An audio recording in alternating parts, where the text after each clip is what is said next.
Nood mo yung sinasabi ni Nanay Cynthia na may tiwala ako kay Papa Jones, bahala na po siya, nasa tamang edad na sila.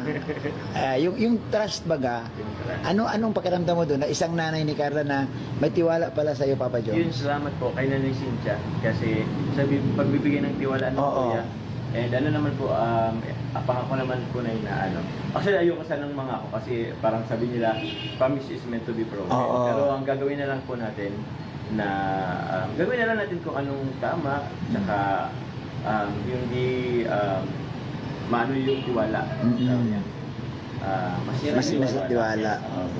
Yun ang pinaka-importante. So yun, salamat po ulit. Papa Jones, last message mo.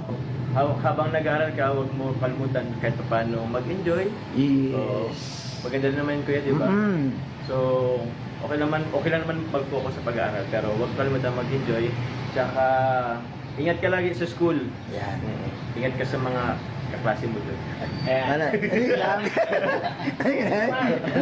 Ay, Papa Jones, ikaw binanggit mo na yan ha. Papa Jones, ito ha. Okay lang ba sa iyo, Papa Jones, pag may mabalitaan ka na mayroong nagkakaras kay Carla sa school? Mayroong nagkakaras lang naman daw. Pero Papa Jones, para mawala yung crush na yan, dapat andun lagi. Andun Kasi buti yung estudyante ako sa eskwelahan nila. Ano? Pero yung tiwala na lang. Yung tiwala na lang kay andun naman yung tiwala natin kay Carla. Saka wala naman kuya, wala naman masama kung may nagkaka-crush. Oo, tama. Huwag kang didikit. Kasi naman is crush lang.